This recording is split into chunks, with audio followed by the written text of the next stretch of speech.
La 45e édition du Festival de la bande dessinée d'Angoulême, qui se tient tout le week-end, rend hommage cette année au Japon. Plusieurs expositions sont consacrées au manga. Il faut dire que si les Français sont parmi les meilleurs dessinateurs, le 9e art est aussi dominé depuis très longtemps par le pays du soleil levant. Nous nous sommes demandé d'où viennent les mangas, qui représentent 20% des ventes de BD en France. Et qui sont ces grands maîtres? Les réponses de Dimitri Paille. Depuis une quarantaine d'années, les mangas sont partout sous forme de livres ou de séries animées. Ils débarquent en France en 1978 sur Antenne 2 avec Candy, Au pays de Candy. un manga qui raconte l'histoire d'une candide petite orpheline romantique. Le robot Goldorak et son fulgure au poing, diffusé à la même époque, laissera lui aussi des traces indélébiles dans notre imaginaire. Ces dessins animés vont entraîner un véritable phénomène d'édition. Aujourd'hui, la France est le 2e consommateur mondial avec 13,5 millions d'exemplaires vendus. Mathieu Pinon, auteur de l'histoire du manga moderne, et le dessinateur Bastien Vives nous éclairent sur ce phénomène. Né au XVIIIe siècle au Japon, le mot manga pourrait littéralement se traduire par une esquisse au gré de la fantaisie. C'est Tokusai, le dessinateur de la vague de Kanagawa, qui fera connaître le manga en Occident avec la publication de ses Hokusai mangas. Mais c'est 200 ans plus tard que le manga connaîtra sa forme actuelle. Il y a eu pas mal de tentatives qui ont émergé avant la Première Guerre mondiale.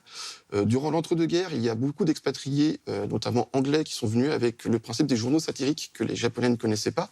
Et c'est après la Deuxième Guerre mondiale qu'Osamu Tezuka a vraiment donné ses lettres de noblesse au manga tel qu'on le connaît aujourd'hui. Le plus célèbre chez nous serait Tetsuwan Atom, qui est en français Astro le petit robot. Tout repose sur les épaules de Osamu Tezuka, qui est vraiment le pilier du manga. Il a été surnommé le dieu du manga au Japon. Dans sa carrière, il a publié plus de 150 000 planches. C'est quand même assez impressionnant. Et il a posé vraiment les bases. Donc on va avoir un cadrage qui est très proche du cinéma. On se rapproche beaucoup du storyboard dans la façon de raconter ses histoires. Il aimait beaucoup Walt Disney. Il a vu 80 fois Bambi.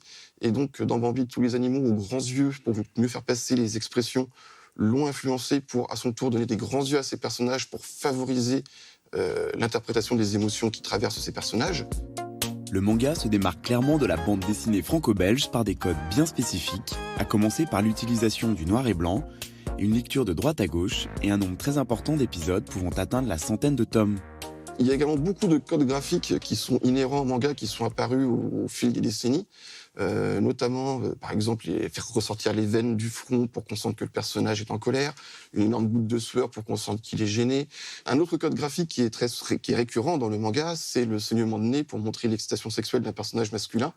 C'est-à-dire que plutôt que montrer une érection qui pourrait être un petit peu gênant, l'afflux de sang remonte directement au niveau du nez et donc on peut avoir des geysers sanguins.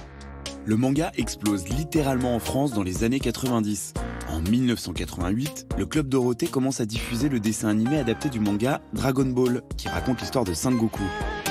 Le dessin animé booste la vente des planches publiées par Glénat à partir de 1993 et qui se sont écoulées depuis à plus de 30 millions d'exemplaires. Le petit orphelin devenu adulte dans Dragon Ball Z choquera par sa violence. Tout d'un coup, nous on est habitués aux dessins animés qui sont vraiment pour les gamins, avec pas de violence et toutes ces choses-là, et on se retrouve avec des BD faites pour les adultes, vraiment, avec de la violence, avec plein de choses mises en place, et c'était assez jubilatoire. Aujourd'hui, c'est Last Man, le manga dessiné par Bastien Vives, qui imprime une touche française à cette culture. Mais quoi encore?